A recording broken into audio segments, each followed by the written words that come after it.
Do you have an idea for a beverage and you want to know how to design your packaging? This video will cover the 8 steps of taking your idea and getting it into something that you could actually sell in stores. So first and foremost, you talk to your contract manufacturer and you ask them about their capabilities, because a contract manufacturer is a factory and they run everything on a specific system. So they will be already running certain sizes and volumes of cans, and you need to do something within their current capacity. So it could be an 8-ounce slim can, it could be a 16-ounce large can. You want to ask them what the options are. Step number 2 is pick something within their capabilities. So you're going to eliminate the other options and pick what's right given your intended product and who you're going to be selling it to. Once you have that identified, you're going to send an email to your packaging company, which is step number 3, and ask them for a quote. There are companies like Crown and Ball, which are the largest American can manufacturers out there, and you'll probably see on most cans that you purchase, there's a little symbol on the very side there that indicates who made that can. But there are other smaller can manufacturers, and if you can't afford to work with those large companies because they don't offer credit, you can also work with a broker like Berlin that can help you to manage the minimum order quantities, and you can reach out to me and I'll give you a contact for where you can get a quote if you're working on your project. But again, you ask your packaging company for a quote and they will send you, step number 4, samples. You're going to want to get samples to yourself as well as to your factory that will manufacture the product to make sure that they can handle and use both the lid and the can that they will be sending to them. And you can see it's kind of interesting that this is how it's shipped to them in 2 separate pieces, and your contract manufacturer will actually have to seal them in the manufacturing process. So once you've confirmed that this is the can you want, your factory confirmed that they can use it, you're going to next ask for the packaging die line and begin your artwork.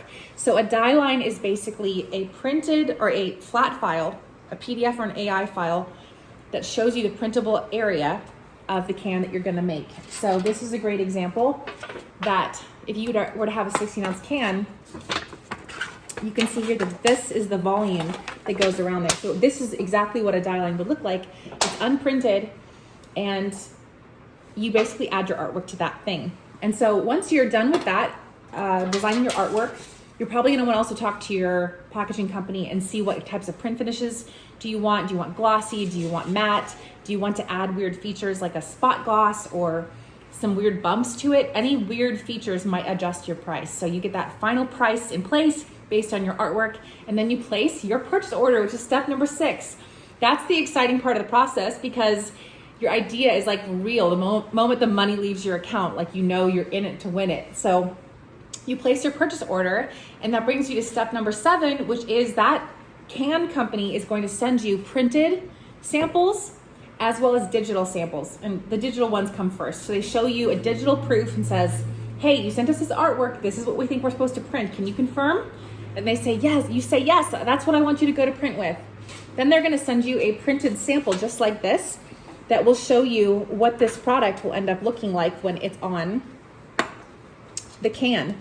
And the reason why this is important is because you want to proof it. This is your last chance to fix any spelling errors. It's also your last chance to see what the actual colors are going to look like on this material. Most people don't realize that when you design something on a computer, that the colors that you see on that screen is not going to look the same when you print something on a box, when you print it on tin or glass. So you want to really be aware of what the colors and the design is going to look like on the material that you're planning to print it on. So once you take a look at that and you know that it's exactly how you want it, again, here's another example of both of these proofs were sent to us, then you have to sign off on it and send it back to that can printing company and say, I'm ready to go, pull the trigger. And so that's the exciting last step. Step number 8 is tell them you're ready to go to print, and they will start manufacturing your packaging. And what they'll end up printing and shipping is a can like this that's empty and has all the printing on it, and these lids, and they'll be shipped separately to your contract manufacturer. And then once they're ready to pull the trigger and actually fill it with product, they put it in a machine. So it's all automated. It goes down the line, gets filled with product. This little lid comes on top, gets tamped down, and you've got a beverage ready to drink. So I hope these 8 steps help you to figure out very quickly how to go from an idea to a printed packaging design. If you have any questions, please leave them in the comments below.